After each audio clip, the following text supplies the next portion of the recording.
Hotep, hey, this is Michael M. Hotep, founder of the African History Network, host of the African History Network show. I'm a talk show host, researcher, lecture writer, and historian. So it is Sunday, April 9th, 2023. Easter Sunday, Resurrection Sunday for some. Hope everybody's doing well. So I did a Facebook post today that got about 1,400 likes, 1,500 likes.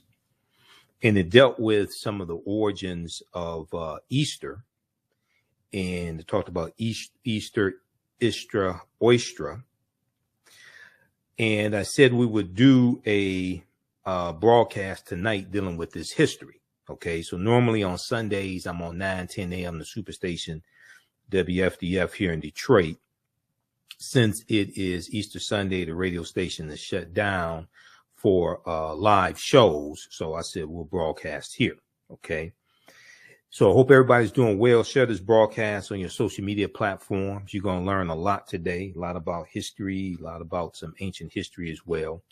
And also we'll give you information about the online history classes that I teach on Saturdays and Sundays. Ancient Kemet, the Moors, and the Ma'afa, understand the transatlantic slave trade, what they didn't teach you in school, and Black resistance movements from the Haitian Revolution, U.S. Civil War, Civil Rights Movement, and Black Power Movement. All right. So let's look at the post that I did today. Many of you saw it and commented on it. It's on our Facebook fan page, The African History Network, The African History Network. And I did a few posts. Let's look at this here. So yeah, this one here got 1,500 likes. Let's flip over and look at this. And if you don't follow us on our fan page, The African History Network, you should. So you definitely want to do that. Turn on live notifications so you know when we go live also. Okay, so this is the post that I did today. And it says, and hopefully you can see this. Let's see if we can zoom in some on this here. All right, that's about the best I can do. Okay, so it says, first of all, we have this painting here depicting the Last Supper with African people as Yeshua or Jesus and his 12 disciples as Africans. Okay, because we know these were African people.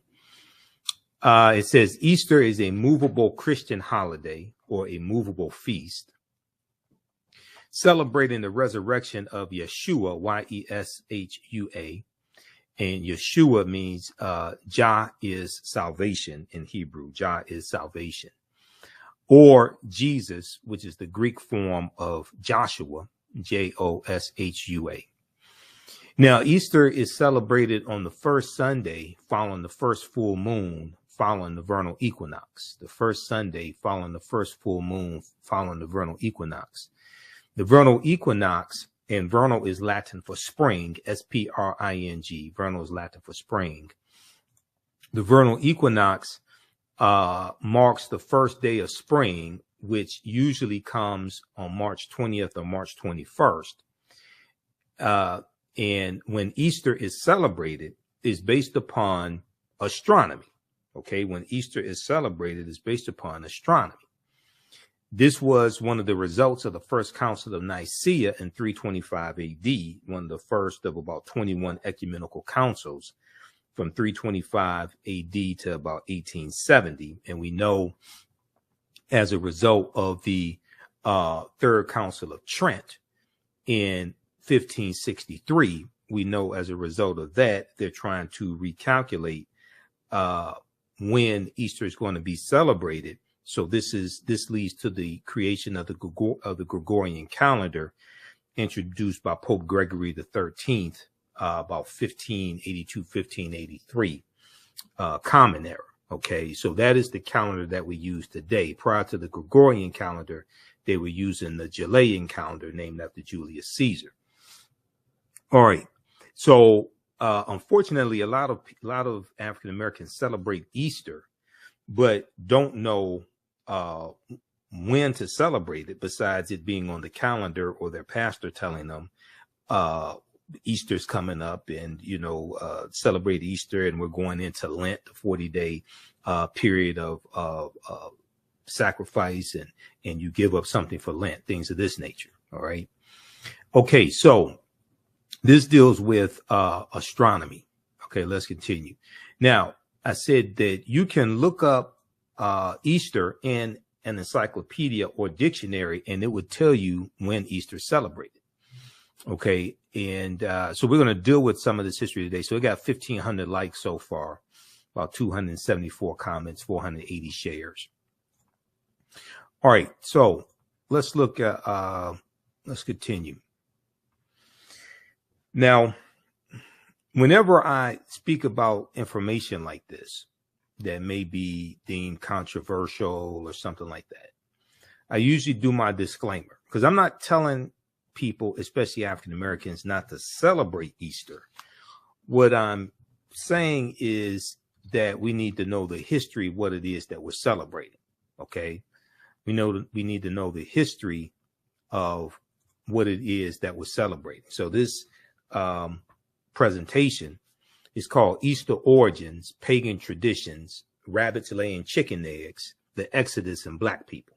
Okay, Easter Origins, Pagan Traditions, Rabbits Laying Chicken Eggs, the Exodus, and Black People. And I know the 10 Commandments was on this weekend, and a lot of our people sit up every Easter and watch the 10 Commandments, and watch Yul Brynner portray Ramses II, Remetsu, and watch Ann Baxter portray Nefertari.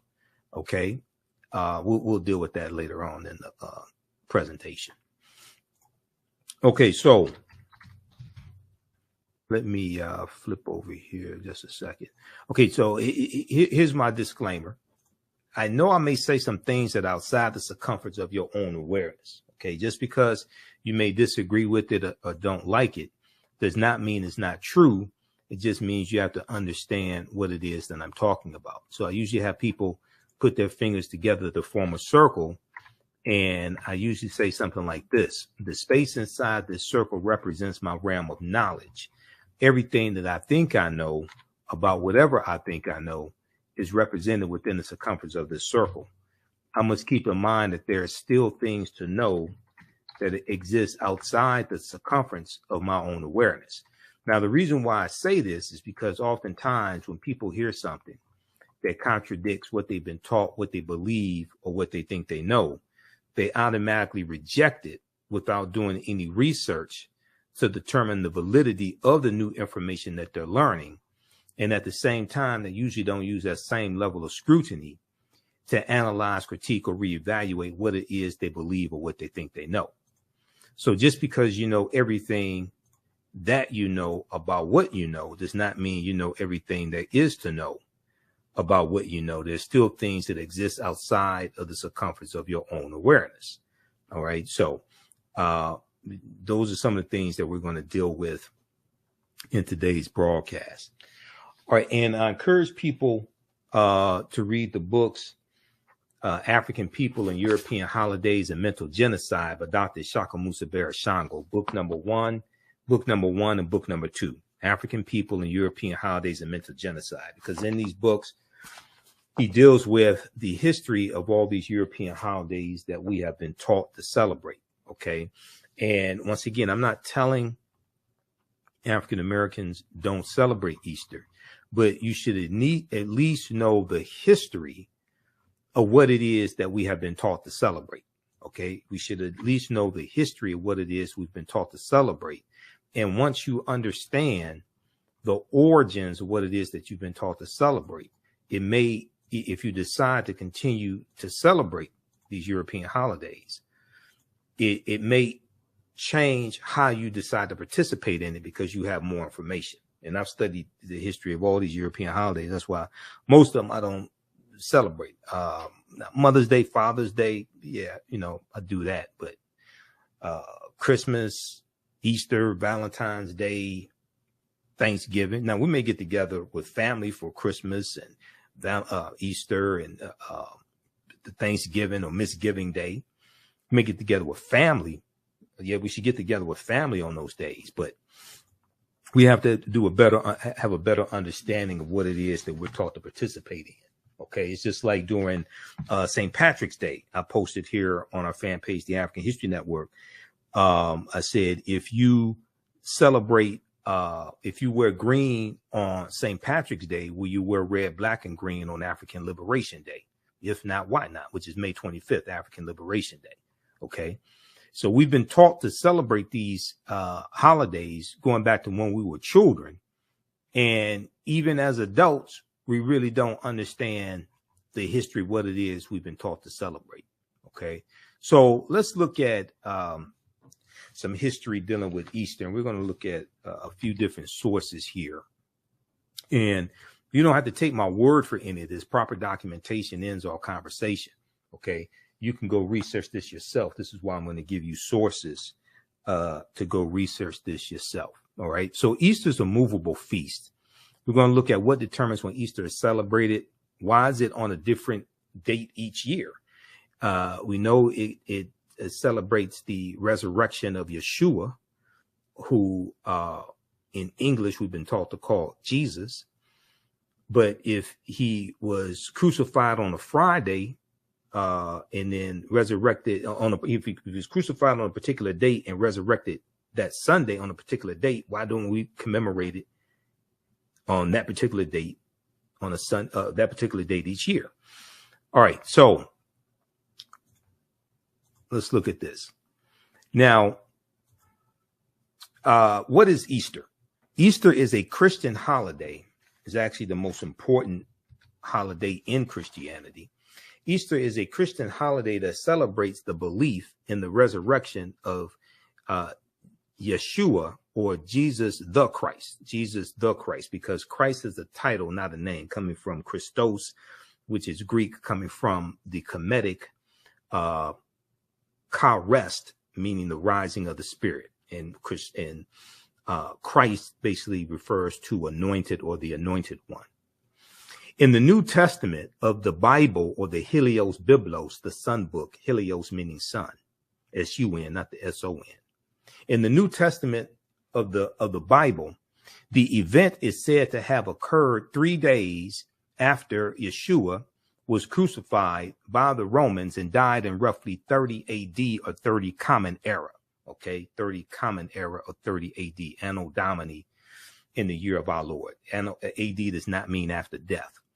The holiday concludes the Passion of Christ, a series of events and holidays that begins with Lent, L-E-N-T, Lent, which is a 40-day period of fasting, prayer, and sacrifice, and ends with the Holy Week, which includes Holy Thursday. Okay, this is a celebration of Jesus, celebration of Yeshua's Last Supper with his disciples or apostles. Okay, the Last Supper, the 12 apostles, also known as Maundy, Thursday, M-A-U-N-D-Y. Then you have Good Friday, where Yeshua was crucified. So you have Good Friday, was just the observation of the crucifixion of Yeshua, or Jesus. And then you have Easter Sunday, which many people today call Resurrection Sunday. Okay, Resurrection Sunday. And if we talk about resurrection, okay, now this may go outside the circumference of some people's awareness. Okay, so when we talk about resurrection, the first one to be resurrected, we know, was Ausar. Okay, going back to ancient Kemet and going back to the story of Ausar, Aset, and Heru, who the Greeks called Osiris, Isis, and Horus. And we know that the Tekken, or the Washington Monument, is a symbol of Asar's resurrection. Okay, his body was cut up into 14 pieces by his brother Set, and it was Aset, his wife, who the Greeks called Osiris, that went and collected 13 of the 14 pieces. And the one piece that was missing, according to one version of the story, it was eaten by the Nile catfish. That was the phallus, the penis. they erect a Tekken, which is a symbol of the resurrection of the African king Ausar. It's a symbol of transformation and resurrection. And we know there were about 1,200 Tekkenu all throughout ancient Kemet. In the Washington Monument is a Tekken. The Washington Monument is an African symbol. And we know 50 of the 56 signers of the Declaration of Independence were Freemasons, including George Washington. And there were 1,200 Tekkenu all throughout ancient Kemet. Today, there are less than 12. So when we deal with, we're going to get deeper into this. Now, this may, once again, this may go outside the circumference of some people's awareness. Okay. So I can prove what I'm talking about. Proper documentation ends all conversation. Okay. I can prove what I'm talking about. And those that understand history know this. Okay. Because we're going to get deeper into this. I'm going to give you some sources to go research. You don't have to believe a word that I say. Go research this yourself. Proper documentation ends all conversation. So we look at the Tekken, which is a symbol of resurrection.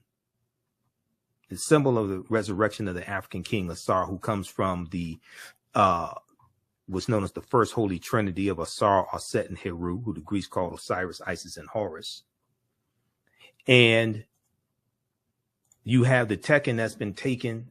You have different Tekkenu that have been taken from Kemet, from Egypt, from the Nile Valley region of Africa, taken throughout the world. They're in New York City.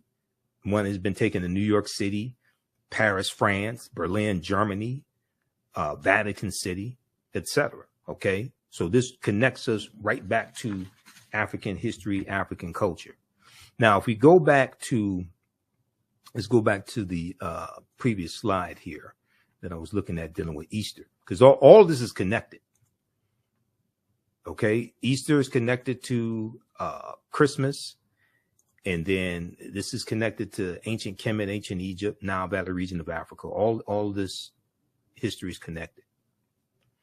Let me go back to the Easter slide here just a second, because I'm working between two presentations. All right. Just a second. Let's go back to this. What is Easter?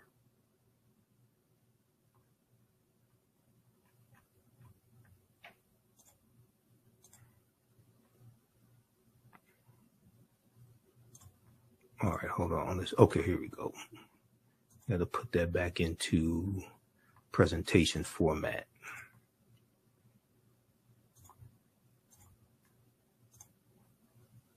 All right.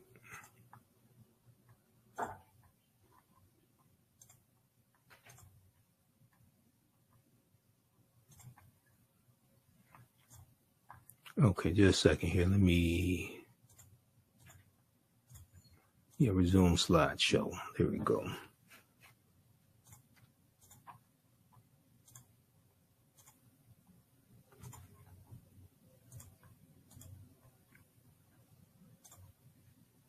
All right, give us a thumbs up, give us a heart, give us a like on this broadcast also.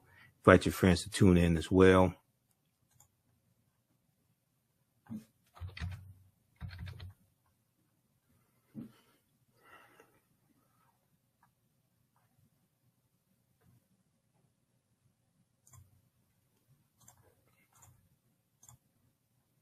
All right, let's continue.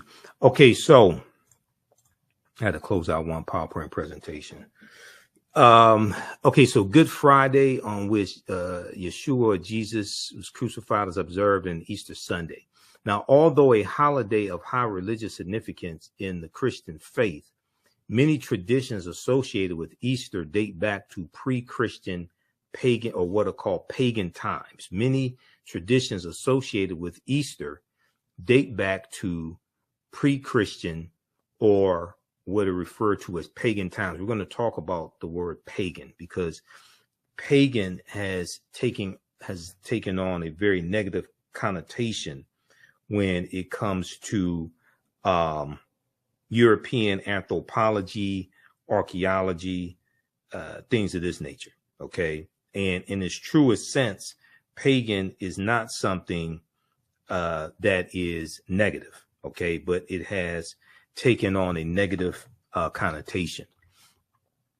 And for more information, you can check out Easter 2023 at history.com, the official website of the History Channel.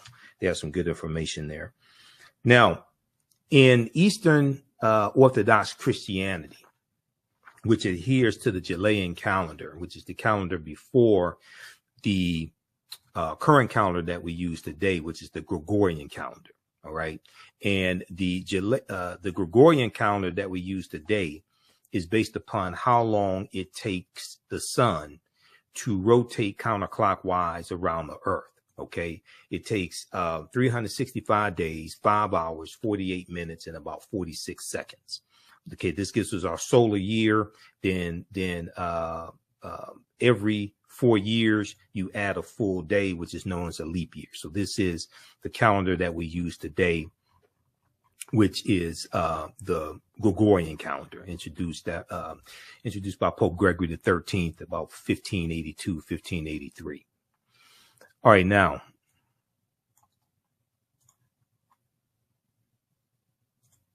All right, let's continue.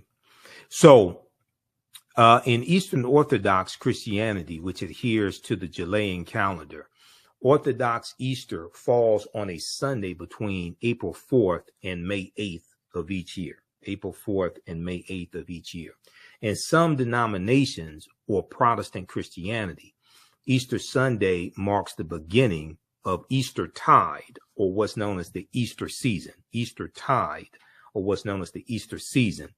And Easter tide, the Easter season, ends on the 50th day after Easter, which is known as Pentecost Sunday, or you may hear it referred to as Pentecostal Sunday. Okay, so this is 50 days after Easter. Now, in Eastern Orthodox branches of Christianity, Easter Sunday serves as the start of the season of Pascha, Pascha, which is Greek for Passover. And we're going to talk about Passover as well, and we're going to talk about the Exodus that we read about in the Helios Biblos, the Sun Book, but that we see depicted in the Ten Commandments with Yul Brynner. Okay, so you don't. We have to talk about the Passover. Okay, so the start of the season of Pascha, which is Greek for Passover, which ends 40 days later with the holiday known as the Feast of the Ascension. The Feast of the Ascension. Okay. Now, so what determines when Easter is celebrated? Because Easter falls on a different date each year. So if Yeshua resurrected on a particular Sunday, why don't we commemorate that particular date? Okay. Each Sunday, whether it was April 25th or May 2nd, whatever it is. All right. Now, the complicated dating for Easter was set in 325 Common Era AD at the First Council of Nicaea, which scheduled the festival to be celebrated on the first Sunday following the first full moon occurring next after the Vernal Equinox, which falls on about March 20th, March 21st. It can fall early in the morning on March 22nd, but you're dealing with that period of time. However, if the full moon occurs on a Sunday, Easter will be celebrated the following Sunday. Okay, so basically, Easter is celebrated on the first Sunday following the first full moon, following the vernal equinox. All this deals with astronomy. Same thing dealing with Christmas. Okay, nowhere in the, now this may go outside the circumference of some people's awareness. Just because you disagree with it or don't like it does not mean it's not true. It just means you have to do some research to understand what I'm talking about. Nowhere in the biblical text does it state that Jesus the Christ or Yeshua was born on December 25th. Nowhere in the biblical text does it state that. Okay, so the reason why Yeshua's birthday or is celebrated on December 25th is based upon astronomy that deals with the winter solstice. All right, we'll come to that in just a minute. Okay, the winter solstice. Make a note of the winter solstice because that deals with astronomy as well. So oftentimes we're taught to do certain things, but we don't know why we're taught to do it. Because if we understood that all this dealt with astronomy, well, we know there was African people who created astronomy, who discovered astronomy. That will cause us to start studying it more. That would cause us to then start tracing all this back to ancient Africa. And then once that happens, it's pretty much game over after that. Once we reclaim our mind, and just as the 13 pieces of Asar's body were put back together and Asar is eventually going to be resurrected, then you start having the resurrection of the African mind once you trace this all back to ancient Africa, before foreigners, fakers, and fools came into the continent of Africa, misinterpreted what we had, stole it, copied it, distorted it, and then misrepresented it to the world like they invented it themselves, then taught it back to us, taught it back to the descendants of African people who don't really have that collective knowledge. So we get a watered down version. Some people may call it bastardized, but we ain't gonna take it there. But we get a watered down version of what our ancestors had and taught, but it comes through the cultural filtration system of Europeans. And Europeans learn less than 10% of what the ancient Africans knew.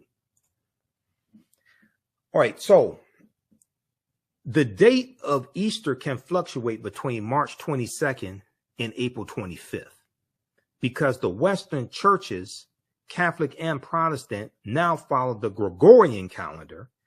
The Eastern churches, which follow the unrevised Julian calendar, celebrate Easter and other church holidays on different dates. In the Orthodox churches, Easter marks the beginning of the ecclesiastical year.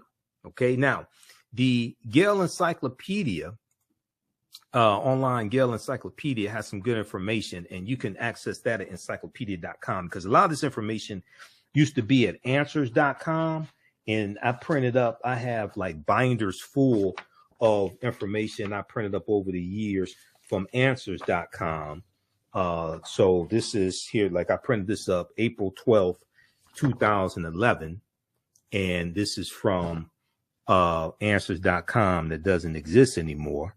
Okay, so I keep all this stuff. People that know me, if you saw The Office, I have thousands of articles printed up here. This is the type of research I do. So encyclopedia.com has this same information that answers.com did. So this comes from the Gale Encyclopedia. This is just one of the numerous sources that I have dealing with the history of Easter.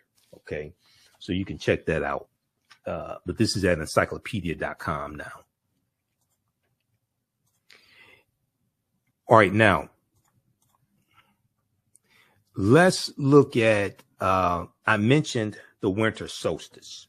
Okay, we're going to go to that here in just a second with the winter solstice. Also, if you all like this type of information, you can support the African History Network. We're celebrating our 13th year anniversary of me broadcasting the African History Network show.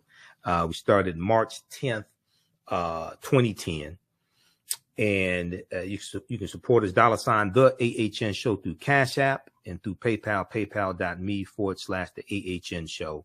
We also have the information on the homepage of our website, theafricanhistorynetwork.com, theafricanhistorynetwork.com. We have the information there as well. It helps us keep doing the research, stay on the air, keep broadcasting, pay some of the bills, do the research for our Sunday night show as well. And I'm on 9:10 a.m. Superstation WF. Usually they're closed. The station shut down today because of Easter holiday, but we'll be back on the air live on 9:10 WFDF next Sunday. Okay, now I mentioned the winter solstice, right? And I do a 3-hour lecture dealing with ancient Kemet, the winter solstice, and the history of Christmas. All right, so what determines when Christmas is celebrated? Now, I was in, back in 2011, I was in CVS Pharmacy here on Jefferson Avenue in Detroit. I was at CVS Pharmacy, and I was standing in the checkout line, and I see at the checkout counter, I see this book called The Life of Christ, The Life of Christ. And it talks about how his death and rediscovering his life, death, and resurrection, how it changed the world, right? So I go pick it up and I start looking through it. And I still have it, the original one from what I put it. I still have the original one somewhere here in the office. But I start looking through it and I come across page 55, right? Page 55. And on page 55, it says this. In Christianity's early years, people debated when Jesus' birth should be celebrated. In Christianity's early years, people debated when Jesus' birth should be celebrated. Some Christians were against observing it at all, as they did not want Jesus compared to Pharaoh.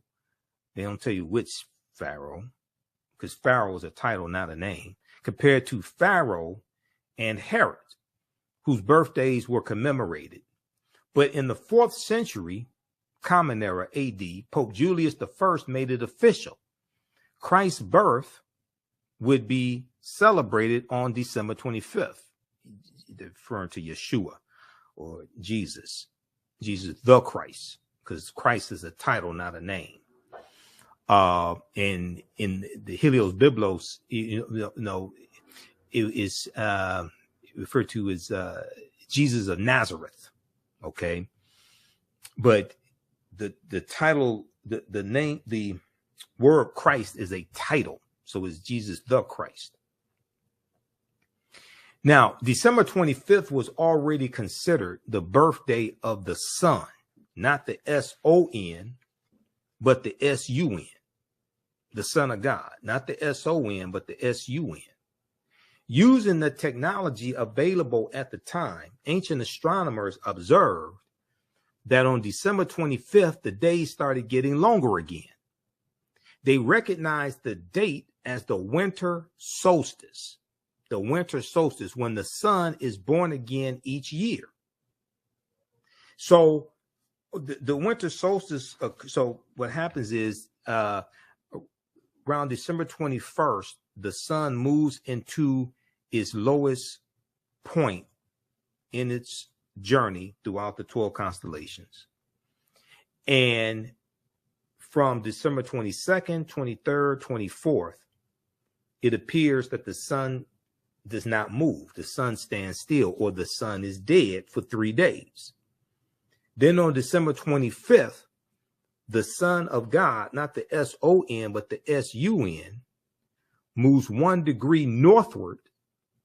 And this is known as the birth date of the Son of God, or the rebirth of the Son. And each subsequent day, starting with December 25th, there's more and more sunlight. There's the duration of sunlight each day increases, starting with December 25th. So December 25th in ancient times, or the equivalent to December 25th on whatever calendar you're looking at, that was looked at as the rebirth of the Son, or the Son of God. Okay. And this is dealing with the winter solstice. This all deals with astronomy. All right. Now, the Romans celebrated the birthday of the god Sol Invictus, S-O-L. S-O-L, that word Sol means sun, S-U-N. Sol Invictus in Latin means unconquered sun. They celebrated the birthday of the deity Sol Invictus on December 25th. The day was also recognized as the birthday of Mithra, the sun deity of the ancient Persians, and December 25th was also the birthday of Attis, A-T-T-I-S, an agricultural deity or god worshipped in Asia Minor. By choosing December 25th, the Christian church avoided upsetting the masses. No one wanted their festivals canceled, so the Christian church simply combined this new Christian holiday with pagan traditions. So as the Romans are conquering people and bringing more people under control of the Roman Empire, they're incorporating into the Christian celebration. They're incorporating into the Christian celebration what people are celebrating that they're conquering, what people are already celebrating that they're conquering. They're incorporating that into it. And that's one of the ways you get people to accept your cultural traditions and your ideologies, by incorporating aspects of what they are already celebrating into what you are imposing upon them. So they see similarities, is something familiar to them, and they're less likely to fight against it or rebel against it. So this came from The Life of Christ. Okay, the book The Life of Christ. This is from the National Bible, was it the American Bible Society? Okay, and it's distributed by Time Home Entertainment Books, like Time Life Books, Time Magazine, all of that. So what happened was, this was the 2011 edition, and I did a number of presentations and have excerpts of it online, things like this. And I bought this book. This book was like $12. I bought this book specifically for what's on page 55, because I said, people are not going to believe this. I already knew this history, okay, from numerous sources. I mean, you read Christianity Before Christ by Dr. John G. Jackson. He breaks this history down there, and Tony Browder talks about it in Nile Valley Contributions to Civilization. All right, and I've got Christianity Before Christ right around here. I just saw it before we started the broadcast. So yeah, right here, Christianity Before Christ by Dr. John G. Jackson. So what happened was, a sister reached out to me who watches my broadcast. This was probably about 2012. She said that she purchased the new edition of this, which was like the 2012 edition. She purchased that, and the information that's on page 55 was not in that new edition. Okay. Not the singing group, not Rodney, Bobby, Ricky, and Mike and Johnny, not the singing group, but the new edition of the book, the 2012 edition. They didn't have that information in there. Okay, because I was telling people, go get this book. You ain't gonna believe this. They're telling you where this stuff comes from. All right, now they've come out with a new version, and I bought this last year. I bought this in April of 2022. Now, this is called The Resurrection of Jesus. I haven't had time to scan this one. The Resurrection of Jesus. Okay. This is about, well, how much I pay for this book? $13, $14, something like this. Yeah, $13.99.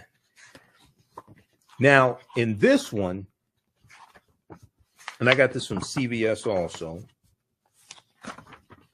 This is put out by, okay, Centennial Bible, but this is one of those expensive books you see at the checkout stand at CVS. Now, in this one, on page, what page was that? They actually talk about Ausar, Aset, and Heru.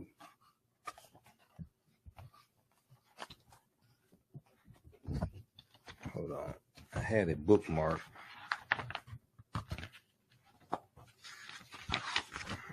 Let me see, I'll find this here. Because what they said was, and they actually had a picture of Aset, and they're trying to separate where all this stuff comes from.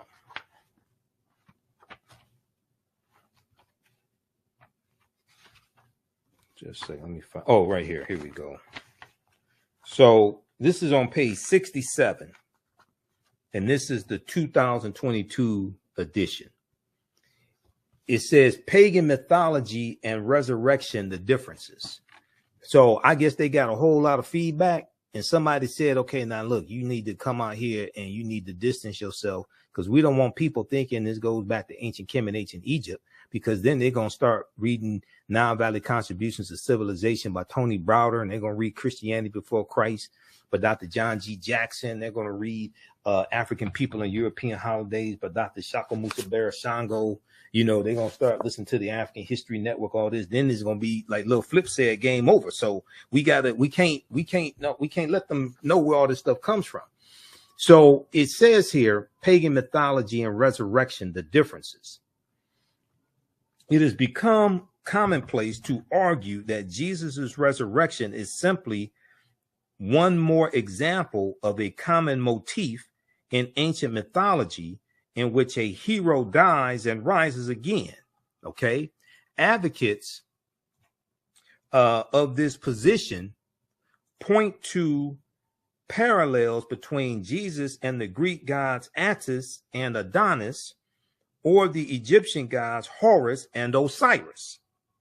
But a deeper inspection shows the parallels are forced. They say the parallels are forced, and the resurrection account of Jesus bears little resemblance to these mythological fables.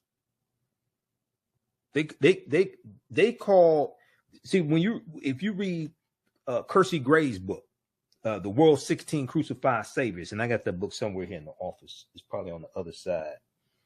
You read Christianity Before Christ by Dr. John G. Jackson. They go through and show the similarities between all these crucified saviors. But a deeper inspection shows the parallels are forced, and the resurrection account of Jesus bears little resemblance to the mythological fables. Then they go on to say pagans did not believe in resurrection. One early church father said bodily resurrection, quote unquote, never crossed their mind. I don't know if he did a survey of all the people that they were calling pagans. How did you come to that conclusion? The philosophers on Mars Hill mocked Paul for his view because parallels between common opinion and his simply did not exist. In Egyptian mythology, Osiris never rose from the dead. He ruled the underworld and served as the living king of the dead. The claim that Horus died after a scorpion sting is simply incorrect. He only became ill and was nursed to health by his mother. In Greek mythology, the god Attis was not resurrected. His spirit entered a pine tree, hardly a reasonable parallel. The overwhelming historical evidence for Jesus' resurrection. Now, okay, now this is going to go outside the circumference of some people's awareness. No, I ain't going to. Okay, how should I say this? Okay, let me just continue. Hold on, let me just continue. Okay. The overwhelming, quote unquote, historical evidence for Jesus's resurrection in terms of eyewitness and firsthand contemporaneous accounts is in a completely different category than the legends and fables of mythology. Okay, now, they say in Egyptian mythology, Osiris never rose from the dead.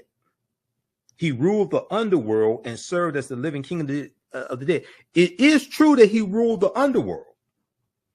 But when we go, and let's go to Nile Valley Contributions to Civilization by Tony Browder, okay, to say that Ausar, okay, who the Greeks called Osiris, to say that he, actually, let's go to Egypt on the Potomac.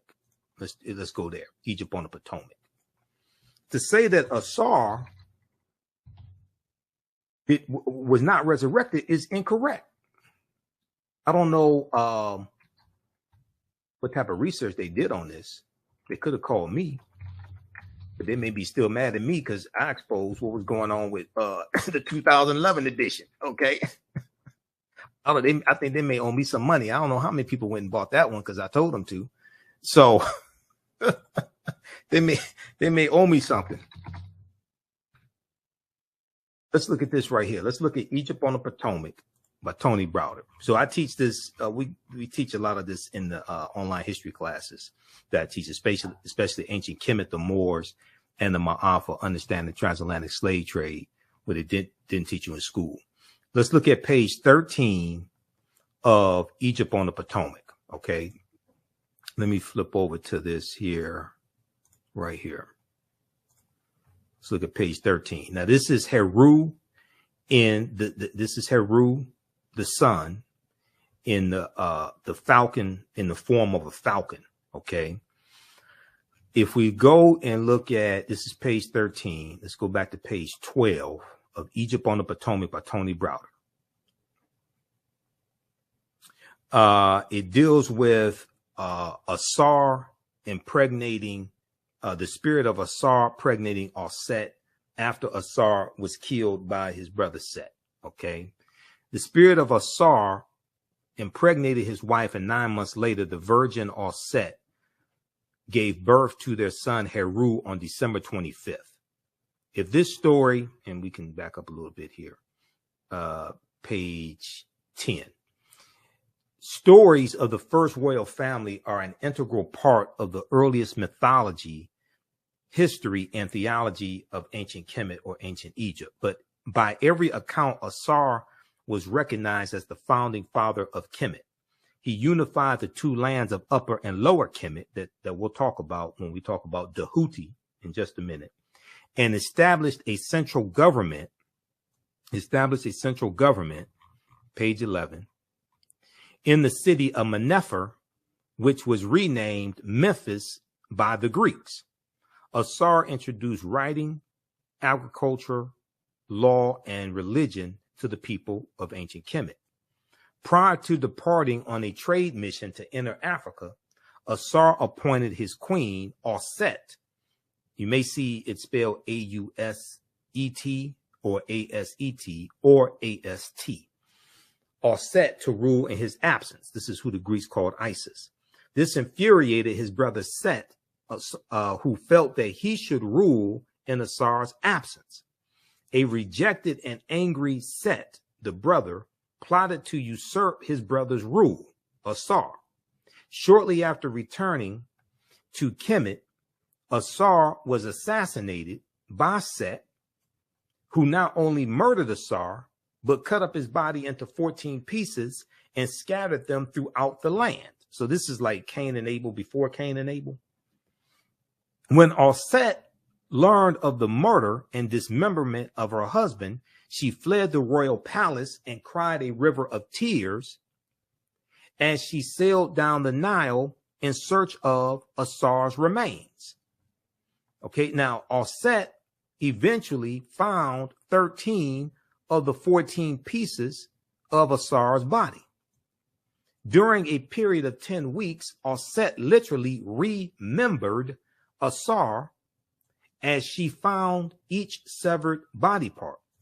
She washed each part of Ausar's body, anointed them with oils, and then wrapped the entire body in bandages. Aset created the first mummy in Kemetic history or ancient Egyptian history. It took her 70 days to find, reassemble, anoint, and embalm her husband, Ausar. Thus, 70 days became the period for the mummification process that ancient Kemetic priests would follow for the next 3,000 years. Prior to Ausar's burial, Aset reflected on their brief life together. She loved her husband dearly, even though they had never consummated their marriage. Aset was still a virgin and grieved because she would never bear Ausar's children and produce an heir to his throne.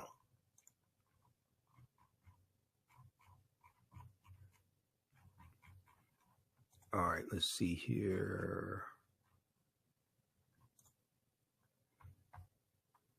Okay, let's continue. For some reason it's coming up blurry. Let me try to fix this. All right. Now, the resurrected, okay, let's see here. Let's back up. Prior to Asar's burial, Aset reflected on a brief life together. She loved her husband. Aset was still a virgin and grieved because she would never bear Asar's children and produce an heir to his throne. That's page 11. Let's go to page 12.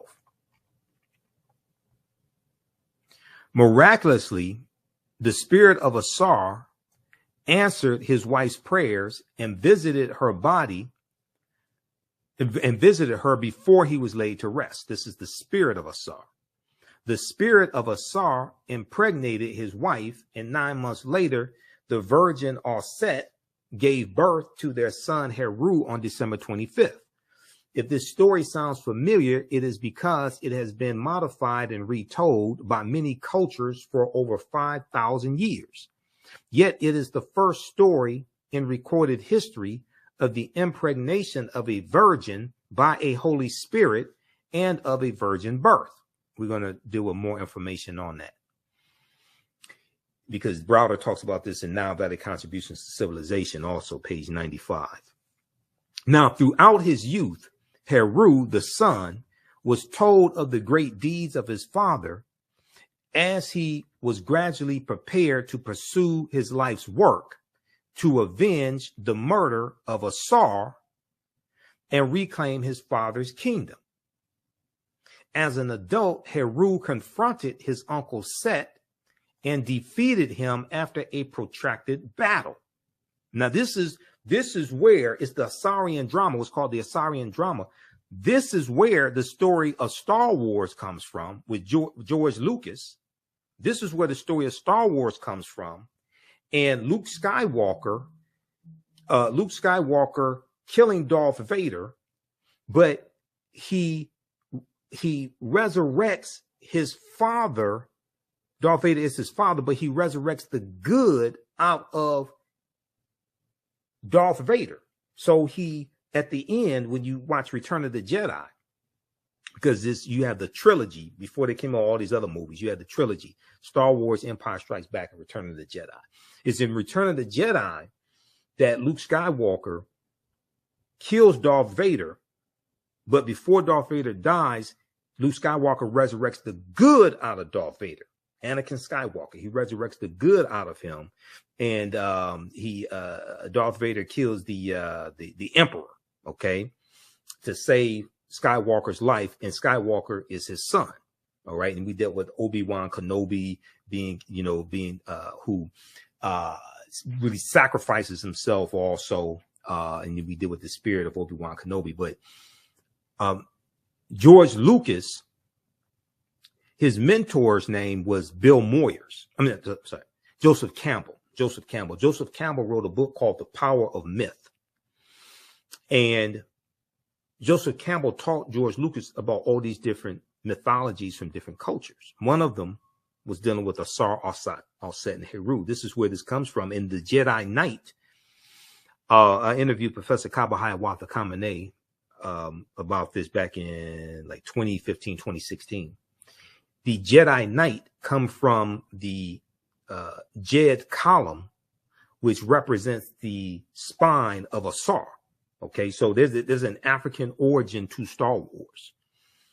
There's an interview that Bill Moyer did with George Lucas that gets into a lot of this and gets into the mythology, things like this. Okay, now let's continue. All right, now, throughout his youth, Heru was told of the deeds of his father.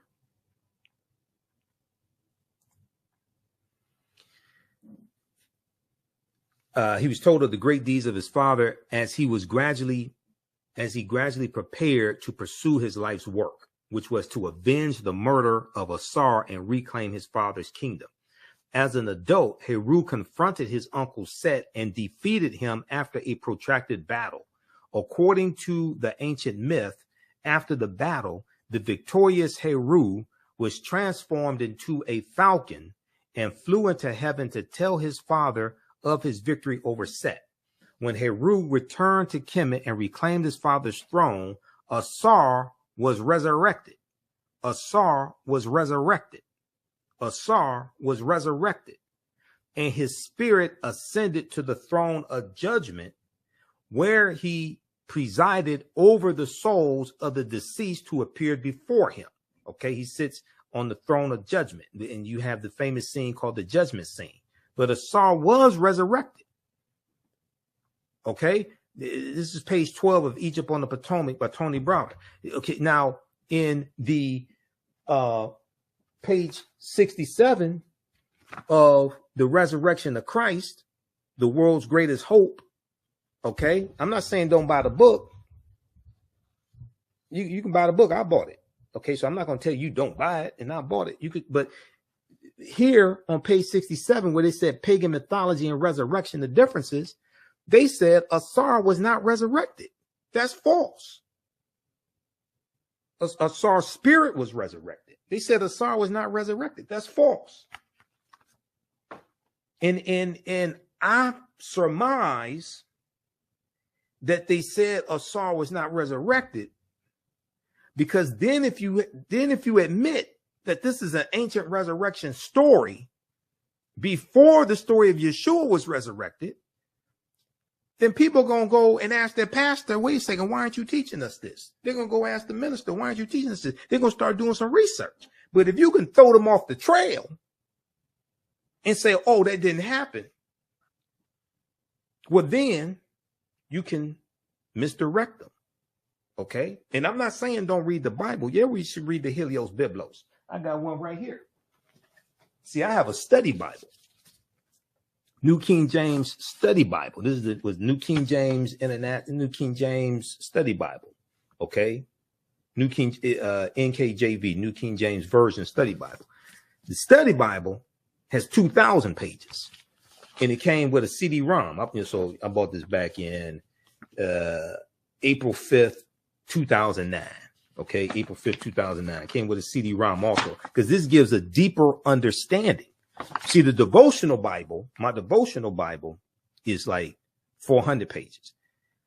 The New King James Study Bible, which was $40 back in 2009. I don't know what it is now. It's probably $140, something like that with inflation. I don't know. This is 2,000 pages. It gives you deeper understanding, word definitions. Gives you like geographical understanding, different background. It's much deeper understanding. The devotional Bible is the Bible that people sit up in church and look at when the pastor talks and they say amen and hallelujah, things like this, and don't know what he's talking about. Okay, that's the devotional Bible. All right. Okay, let's continue here. Amen coming from the Amen priest and priestesshood, also coming from ancient Kemet as well. Okay, I don't want to get too deep into this, but so some people, so this is going to start causing people to ask questions, right? You don't have to believe a word that I say. Go do your own research. This is why I provide you with the sources. Proper documentation ends all conversation. And if I can get you to start asking questions, then you start seeking out answers. Okay. If we look at this piece right here, and I talk about this in my classes, there's a good article, but there's a good paper that deals with what's called the mystery religions. The mystery religions.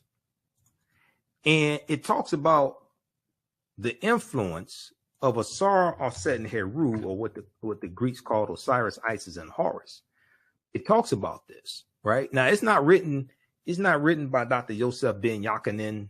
It's not written by Tony Browder or Professor James Small or Dr. John Henry Clark or Professor Kabahai Wata Kamene or Dr. Ray Hagins, anything like that. It's not written by them. It's written by Dr. Martin Luther King Jr. when he was at Crozier Theological Seminary between November 29th, 1949 and February 15th, 1950. The name of this paper that Dr. Martin Luther King Jr. wrote is called The Influence of the Mystery Religions on Christianity. The Influence of the Mystery Religions on Christianity. Okay, now this is at the Stanford University. This is at Stanford University's Martin Luther King Jr. Research and Education Institute. All right. So long story short, I don't have time to get through the whole paper. But when we look at this here, what he is talking about is the influence on Christianity of these different mystery religions that are a retelling of the same story of the virgin birth, adoration, annunciation, then a resurrection of a savior. So he talks about the influence of Osiris and Isis. The influence of Osiris and Isis. Dr. Martin Luther King Jr., 1949-1950, said the Egyptian mysteries of Isis and Osiris exerted considerable influence upon early Christianity. Exerted considerable influence upon early Christianity. He said these two great Egyptian deities whose worship passed into Europe, because they were worshipped in Europe also, not just in Kemet, not just in Egypt. They were revered not only in Rome, but in many other centers where Christian communities were growing up. See, this is where you get the worship of the Black Madonna and Child from all throughout Europe, because Europeans were worshiping African people. And the European country that probably has the most statues and paintings, references to the Black Madonna and Child, would probably be France, with about 300 of them. To this day, about 300 of them. Osiris and Isis, so the legend runs, were at one and the same brother and sister, husband and wife, which is true. And they had never consummated their marriage.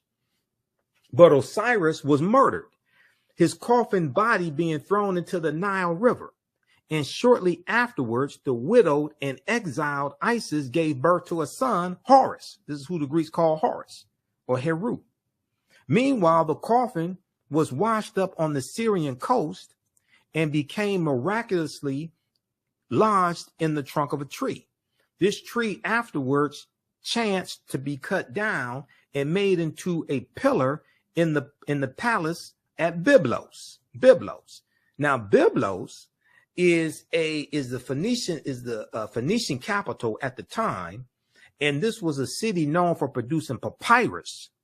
And this is the city where the early Christians go to get the papyrus to copy down the stories that they see depicted on the walls of the Amen priest and priestesshood in these temples. Okay, and they copy these stories down and put them into a book. After recovering Osiris' dismembered body, Isis restored him to life and installed him as king in the netherworld. Meanwhile, Horus, having grown to manhood, reigned on earth, later becoming the third person of this great Egyptian trinity. Okay, so read the rest of this. I don't have time to get through the whole paper from Dr. Martin Luther King Jr. This is why I tell people we haven't studied Dr. King. And every Dr. King Day, we disgrace him with these watered down, try not to cuss, with these watered down Dr. King Day celebrations sponsored by corporate America. And I can listen. I know a lot of people mean well, but I can listen to them tell they ain't never studied Dr. King. He was a black revolutionary. And I'm like, at least if you're going to read one thing about Dr. King, at least read his last book, Where Do We Go From Here? Chaos or Community, because he wrote 5 books. So when I see people, I know they mean well, but they keep doing these watered down,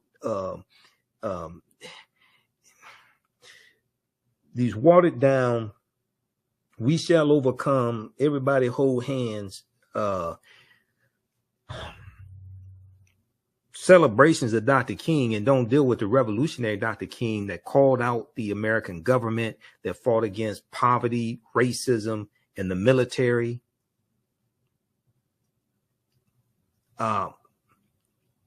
And toward the end of both of their lives, Dr. King and Malcolm X's ideologies were converging. So when you read this book here by James H. Cone, Martin Malcolm in America, A Dream or a Nightmare. He goes through and shows you passages from their speeches and interviews, things like this, toward the end of both of their lives. Their ideologies were converging. And Malcolm, when Malcolm leaves the Nation of Islam, he officially separates March 8th, 1964. And then March 26, 1964, Malcolm meets Dr. King at the U.S. Senate debate for the Civil Rights Act of 1964. And they just meet for a couple minutes. Malcolm tells Dr. King, I'm throwing all of my heart into the effort of the civil rights movement, because Malcolm joins the civil rights movement when he leaves the Nation of Islam. And one of the themes of the ballot or the bullet that he delivered at least 3 times that I know of, March 29th, 1964 in Washington Heights, New York, April 3rd, 1964 at Corey Methodist Church in Cleveland, Ohio, and April 4th, 1964 at the historic King Solomon Baptist Church here in Detroit. One of the themes of the ballot or the bullet was interjecting Black nationalism into the civil rights movement.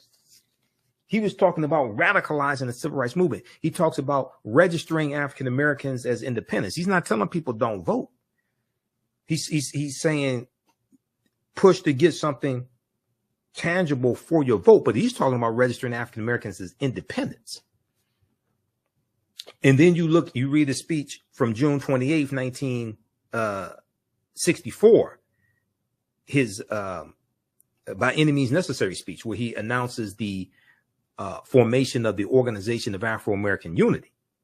That's a revolutionary speech, because he lays out the five planks of the OAAU's platform. And one of them is dealing with politics.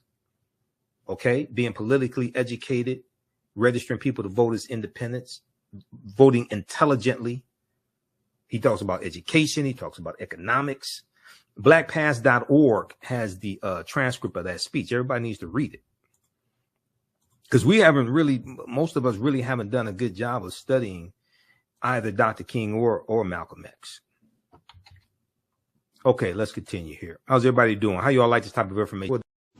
Did you know that the Washington Monument is based upon an ancient African structure called a Pagan that comes from the mythology of Ausar, Aset, and Heru, who the Greeks called Osiris, Isis, and Horus? Did you know that the panther deity Bast in the movie Black Panther and Wakanda Forever comes from an ancient African deity, a neter in ancient Egypt, ancient Kemet, called Bastet? Did you know that there were 17 pyramids found buried underneath Egypt around 2011? Also, the city of Memphis, Tennessee. What's the relationship between Memphis, Tennessee and Memphis in ancient Egypt? I'm historian and national political commentator Michael Imhotep. Be sure to register for my new 12-week online history course, Ancient Kemet, the Moors, and the Ma'afa, Understanding the Transatlantic Slave Trade, what they didn't teach you in school. Kemet is one of the original names for Egypt. We deal with thousands of years of history and what leads up to the transatlantic slave trade taking place. Did you know that the word Wakanda is a real word? We find it in the Key Congo language, which is a Bantu language, but we also find it in the Omaha Ponca and Sioux Indian Native American languages. My class starts up Saturday, March 1st, 2025, 4 p.m. Eastern Standard Time. This is a 12-week online history course. We do the sessions live. All the sessions are archived and recorded. We deal with thousands of years of history and what leads up to the transatlantic slave trade taking place. When we talk about the transatlantic slave trade, we can't start our studying of the history in 1619 in Hampton, Virginia, or in Jamestown. We can't start in 1441 with the transatlantic slave trade starting with the Portuguese. We have to deal with thousands of years of history that leads up to the transatlantic slave trade taking place. We'll deal with the 800-year occupation of Europe by the Africans known as the Moors, who take the teachings from the Nile Valley region of Africa into Europe, and this is what brings Europe out of the Dark Ages. We'll talk about ancient African empires, whether we deal with ancient Nubia, whether we deal with Kush, Kemet, Mali, Songhai, Ghana. This is a 12-week online history course. We deal with 80 to 100 articles, There are 200 slides that I show you in the class. There are video clips. There are 15 books that we reference. You don't have to buy any of the books to follow along in class. It's a very visual class, so we show you all that information right on the screen. The class is PG-13 as well, so you can use this with your children. Download my lesson plan from my website, AfricanHistoryNetwork.com. Register right now. Right now it's correct strong behavior. It's not over till we win. Wakanda forever. AfricanHistoryNetwork.com. We'll see you in class. Peace. And you can support us also through PayPal and Cash App right here. $ the AHN show through Cash App. $ the AHN app. Click on the link here. Takes you to our Cash App QR code. And I had to create this graphic because some people set up fake African History Network Cash App accounts. So these other ones out here are fake ones. Our tag is $ the AHN show, SHOW, and it may show my picture when you go to it also. But we have, click here on the link. We have the actual QR code, and this is our, you can support us through PayPal also, paypal.me/the AHN show. All right, let's continue here. And let's look quickly here, some of your comments. One pretty, who's this? One pretty boy 11 said, good to see you and hear you, Mike. He must be a Kappa. Okay. He must be a pretty boy Kappa. Jonna Matthews gave us about 1,400 thumbs ups. And we've got Wilbur, Sana, Eliab C. One pretty boy said facts. Let's see who's this. Cynthia Clark said Dr. King was woke. #love. Dr. King was brilliant. Ishmael Abdul said real interesting. We've got Cameron watching also. Sunflowers said good evening, everyone. And Rachel W said Rachel from Detroit, Michigan, sending love to all. Okay. All right, let's continue.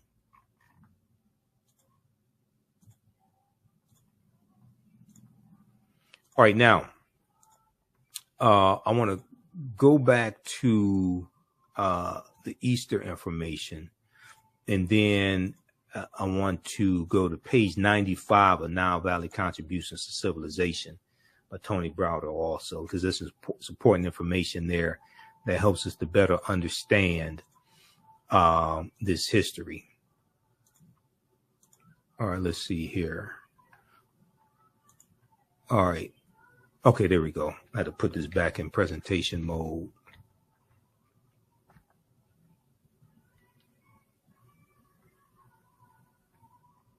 All right, stand by. I'm trying to get back to this here. There we go.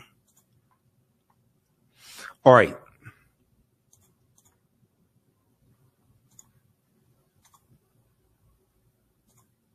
Let's see where we left off. Okay, so where does the name Easter come from? Where does the name Easter come from? Saint Bede, also known as the Venerable Bede, B-E-D-E. He was the 8th century author of Historia Ecclesiastica Gentis Anglorum, Ecclesiastical History of the English People. He maintains that the English word Easter, E-A-S-T-E-R, the English word Easter comes from Eostre, E-O-S-T-R-E, or Eostre, E-O-S-T-R-A-E, who was the Anglo-Saxon goddess of spring and fertility. The Anglo-Saxon goddess of spring and fertility. Now, other historians maintain that the word Easter derives from in albis, A-L-B-I-S, a Latin phrase that's plural for alba, A-L-B-A, or dawn, D-A-W-N. And they say that they believe that those in albis became Eostarum, E-O-S-T-A-R-U-M, in Old High German. And Old High German is a precursor to the English language today. I'm going with Venerable Bede. The Venerable Bede's explanation makes more sense. Despite its significance as a Christian holy day, many of the traditions and symbols that play a key role in Easter observances actually have roots in pagan celebrations,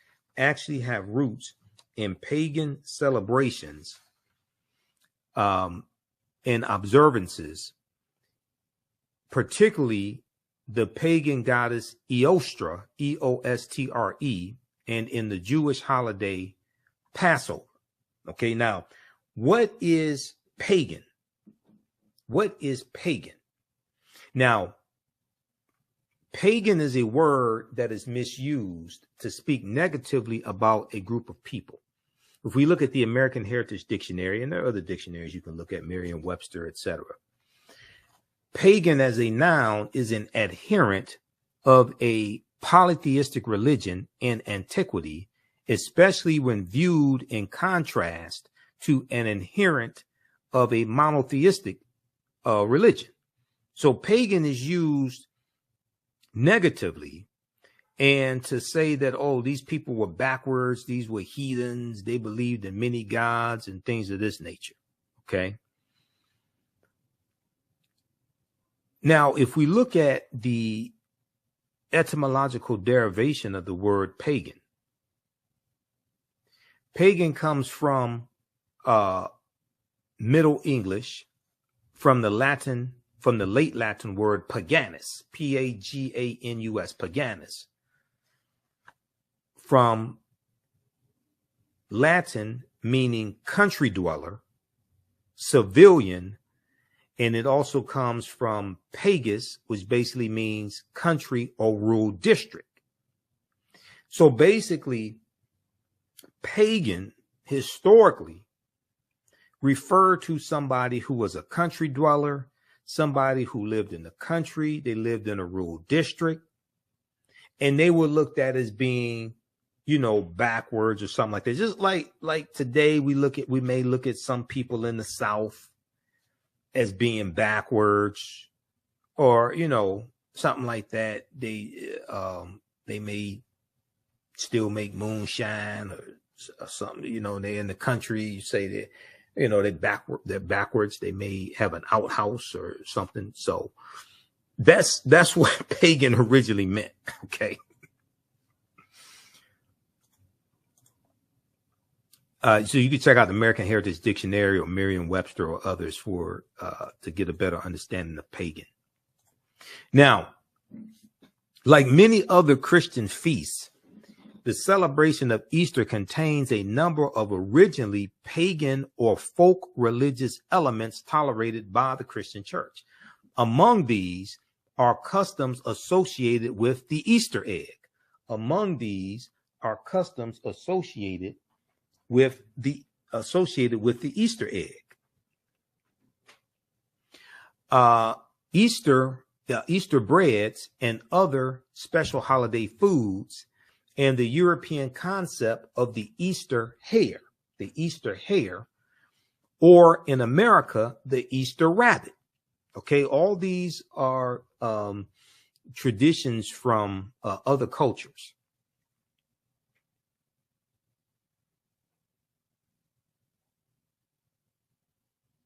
Now,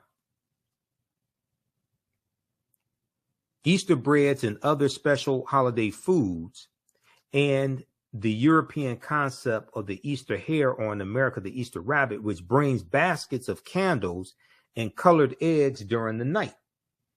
Now, somebody will probably ask the question, well, why do rabbits lay chicken eggs? Why do rabbits lay chicken eggs? What does this have to do with Easter? Okay, and that would be a very good question. Let's look at this. Now, the pagan roots of Easter involve the spring festivals of pre-Christian Europe and the Near East,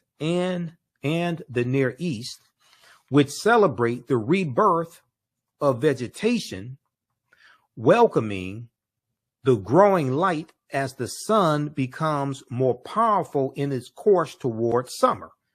So you're dealing with astronomy once again, because that is the summer solstice, which falls on June 20th or 21st, right around there, the summer solstice, which marks the first day of summer. Now, it is significant that in England and Germany, the church accepted the name of the pagan goddess Easter, E-A-S-T-R, and the Anglo-Saxon name is Eostra, E-O-S-T-A-R, E-O-S-T-R-A, I should say, Eostra, E-O-S-T-R-A. Her name has several meanings, and they accepted her name for this new Christian holiday. In Mediterranean Europe, Italy, Spain, and France, Christianity adopted Pascha, P-A-S-C-H-A, a word derivative of Passover, from which comes the adjective paschal for things pertaining to Easter, such as the paschal lamb. Okay, and paschal is Greek. Okay, Pascha is Greek for Passover. All right, now,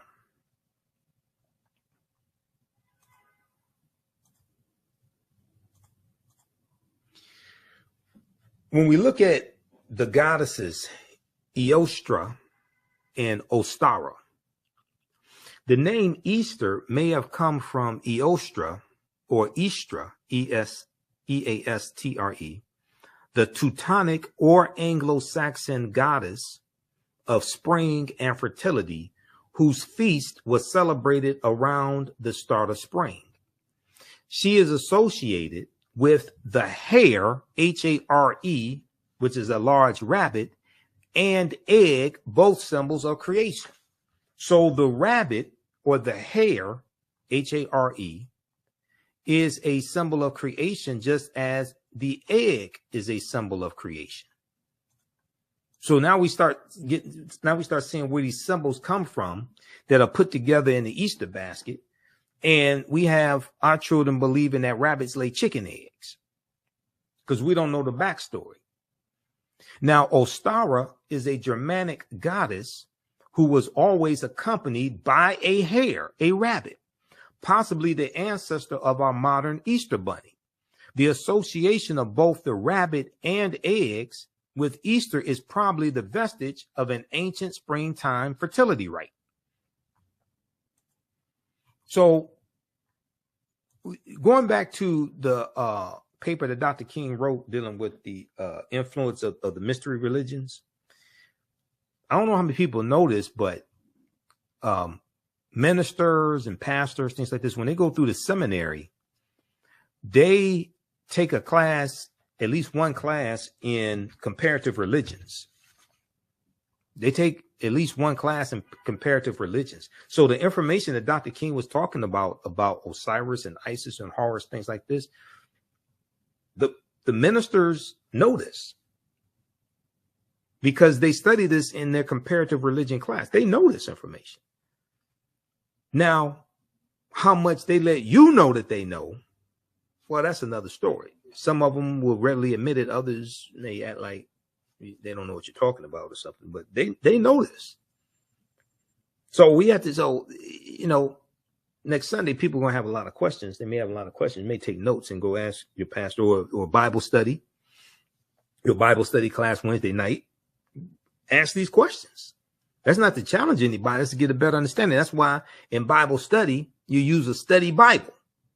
Okay, you use a study Bible, not a devotional Bible, in Bible study class, because it's designed to gain a deeper understanding, not to memorize passages, but to gain a deeper understanding.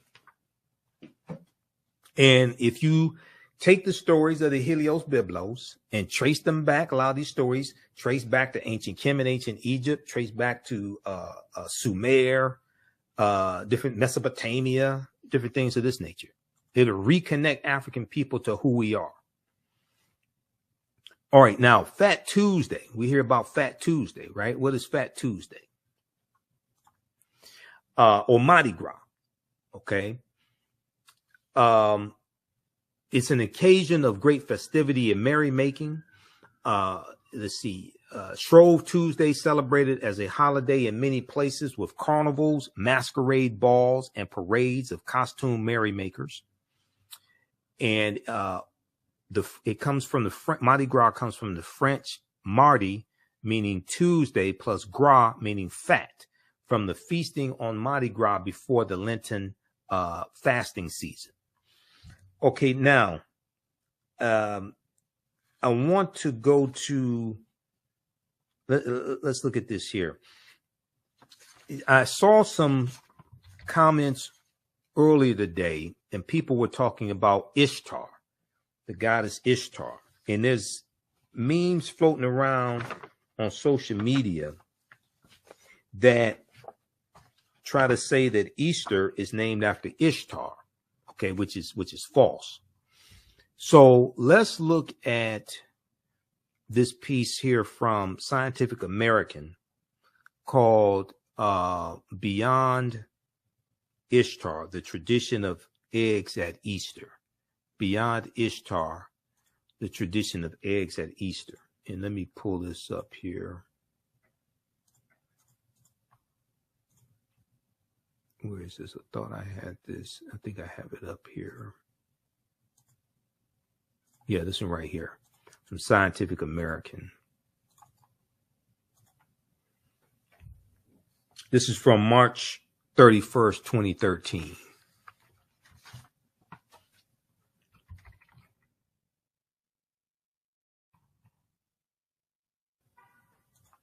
All right, let's flip over to this.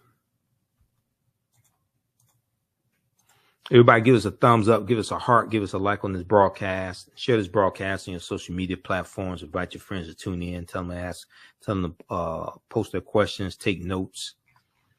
Okay, so this article is by Cristo da Costa, March 31st, 2013. Beyond Ishtar, tradition of eggs at Easter.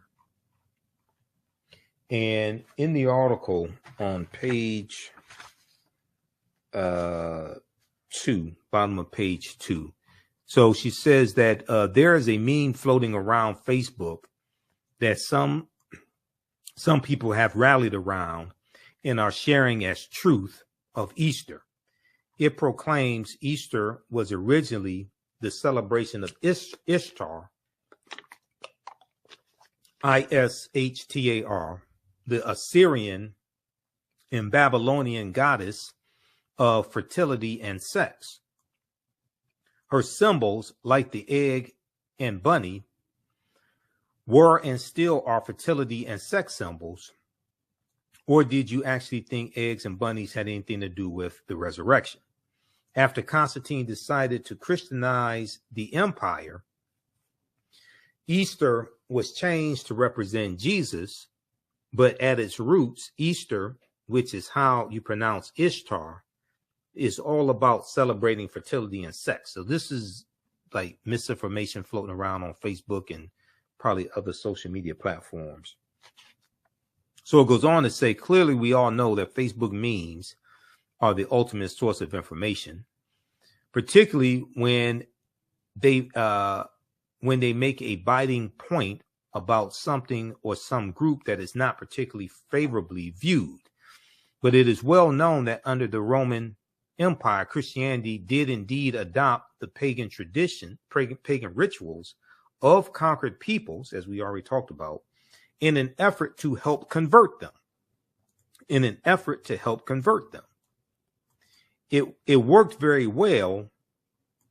It worked pretty well as a strategy, as it allowed the conquered peoples to continue a semblance of their observances as they remembered, and with time, the population would be replaced with those who only knew the new traditions. So the elders die out, and then you have the children who don't know the traditions, who don't know the ways of their ancestors, and they just buy into the new traditions imposed upon them by the conquerors. by the colonizers. This is not a secret. However, there are a few things wrong with the Ishtar meme that a simple Google search will turn up. Now, Ishtar was the goddess of love and war and sex, as well as protection, fate, childbirth, marriage, and storms, S-T-O-R-M-S, storms. There's some fertility in there, but as with Aphrodite, there is also an element of power. Her cult practiced sacred prostitution. Her cult practiced sacred prostitution, where women waited at a temple and had sex with a stranger in exchange for a divine blessing and money to feed hungry children or pay a debt. Ishtar's symbols were the lion, the morning star, and 8 or 16 pointed stars, again symbols of power.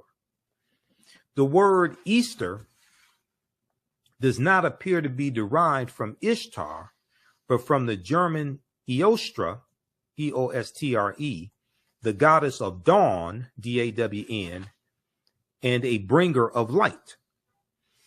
English and German are in the minority languages that use a form of the word Easter to mark the holiday. Elsewhere, the observances is framed in Latin Pascha, which in turn is derived from the Hebrew Pesach, P-E-S-A-A-C-H, meaning or associated with Passover. Ishtar and Easter appear to be homophones.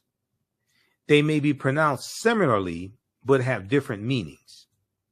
So they may sound similar, but they're different and not the same thing.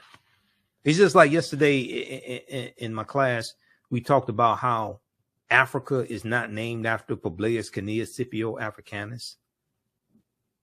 Africanus is Latin, which means belonging to Africa or of Africa. And after the Battle of Zama in 202 BC, where Publius Cornelius Scipio Africanus defeats Hannibal Barca, the Battle of Zama is going to be after that he takes his surname Africanus. And the prefix in Africanus is in reference to the Afri, A-F-R-I, the Afri, who are a group of Black African people in Algeria and Tunisia.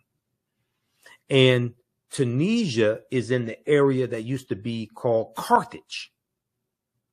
And the Carthaginians were Black African people, descendants of the Phoenicians, and they're also descendants of the Garamantes. And the Garamantes are a larger group of African people that the African Moors are descendants of, the Garamantes. So all this history is connected. Okay, now the article goes on to say, our helpful meme places the egg in Ishtar's domain, but Ishtar doesn't seem to be connected to eggs in any explicit way. However, there are plenty of other older traditions that involve the egg as a symbol of rebirth and feature it prominently in creation mythologies. Ancient Egyptians believed in a primeval egg from which the sun god hatched. Alternatively, the sun was sometimes discussed as an egg itself, laid daily by the celestial goose Seb, S-E-B, the god of the earth, or you may hear it referred to as Geb, G-E-B, Geb. The phoenix is said to have emerged from this egg. The egg is also discussed in terms of a world egg modeled by Khnum from a lump of clay on the potter's wheel. Okay, so you can read the rest of this here. But Easter is not from Ishtar, because this is kind of a lengthy article. This is at Scientific American. There are other sources on this also. Anthropology and Practice is the section, Scientific American. Beyond Ishtar, the tradition of eggs at Easter, written by Cristo da Costa, March 31st, 2013.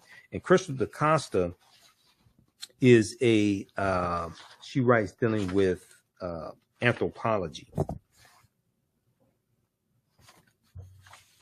Okay, so check this out. Now,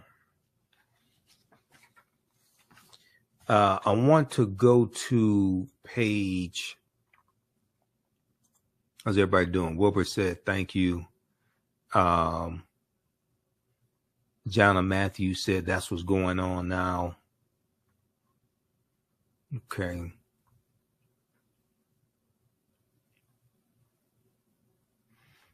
All right. Let's continue here. I want to go to page 95 of Nile Valley Contributions to Civilization by Tony Browder.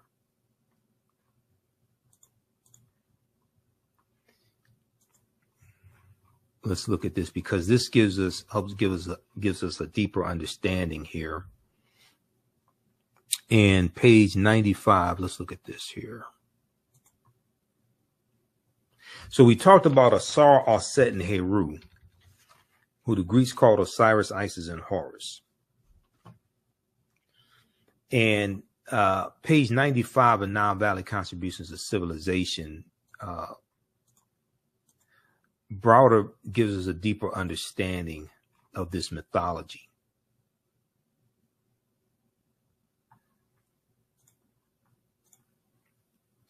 And he said, do I have the zoom in? Did I zoom in on this? What did I? Okay. He says that the story. So if you have the book at home, Nile Valley Contributions to Civilization by Tony Browder, you can pull the book out.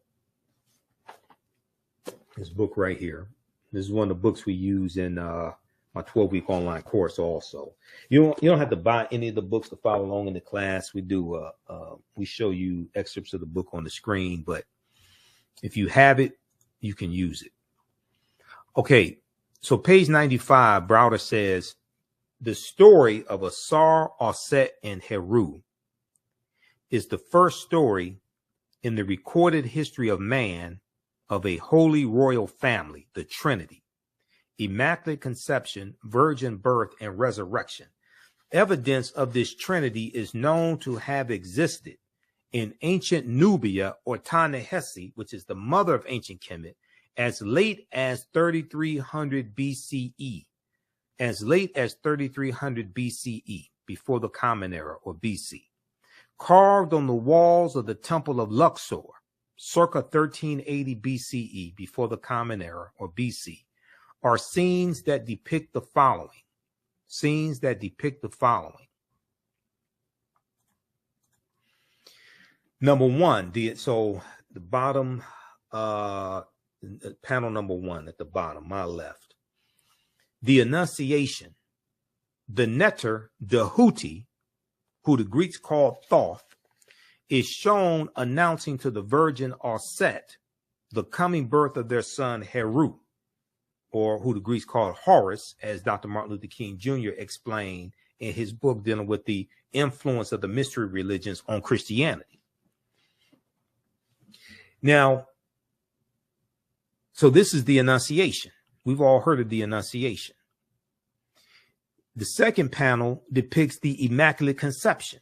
The Immaculate Conception. The Neter Neph, K-N-E-P-H, who represents the Holy Ghost, and the Neter Het Heru, who the Greeks called Hathor, are shown symbolically impregnating Aset, or Isis, by holding the Ankh, which is the symbol of life, or the African symbol of eternal life, holding ankhs to the nostrils of the virgin mother to be Aset. This is the Immaculate Conception. Number three, the third panel at the top, you see the virgin birth. Aset is shown on the birthing stool, and the newborn child is attended by midwives. The birthing stool, because we had enough sense to know that it made more sense for the woman to sit on the birthing stool, let gravity take its course, than just to lay on your back and try to push the baby out. Okay, so they're depicting the birthing stool and attended by midwives. Number 4, the adoration.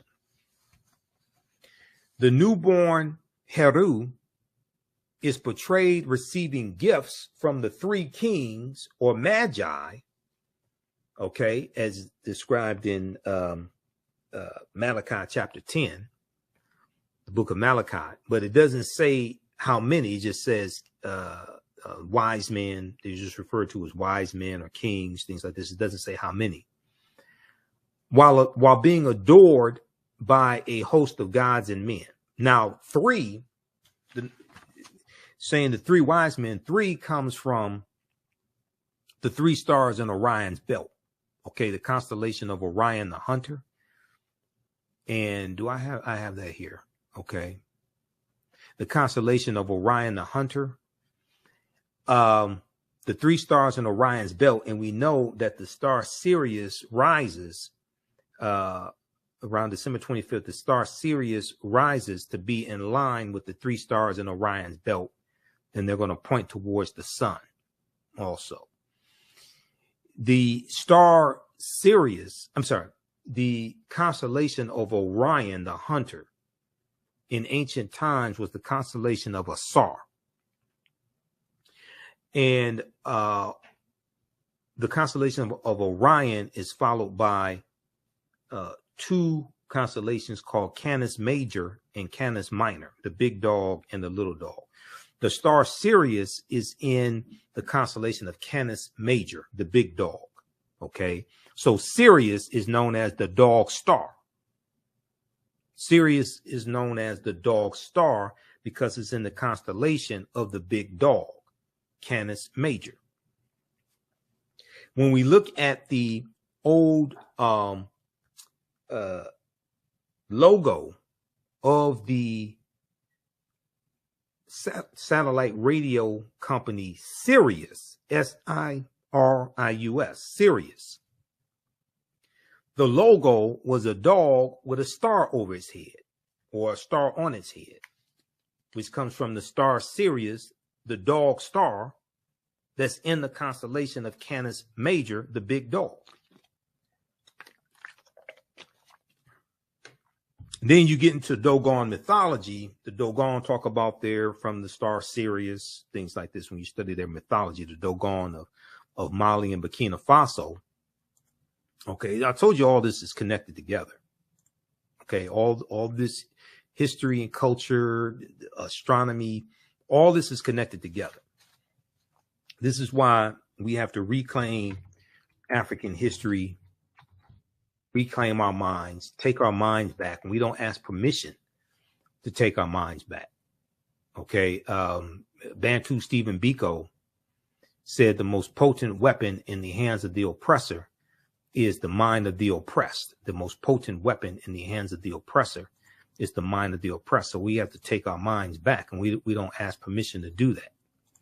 If we look at this article here from face-to-faceafrica.com, which has a fantastic articles. You see, we post a lot of articles on face-to-faceafrica.com. This article here is about the Dogon. And the Dogon originally come from ancient Kemet, ancient Egypt. They have a superior understanding of astronomy. And the Dogon are going to leave Kemet, probably going back to around 400 BC or so, because of invasions coming in. And they're going to leave Kemet, going to Central Africa, and going to the Mali and Burkina Faso areas in West Africa. The Dogon tribe of Mali discovered this invisible star centuries before Galileo invented the telescope. This is from June 26, 2019, by Ni Ashile, Ashile,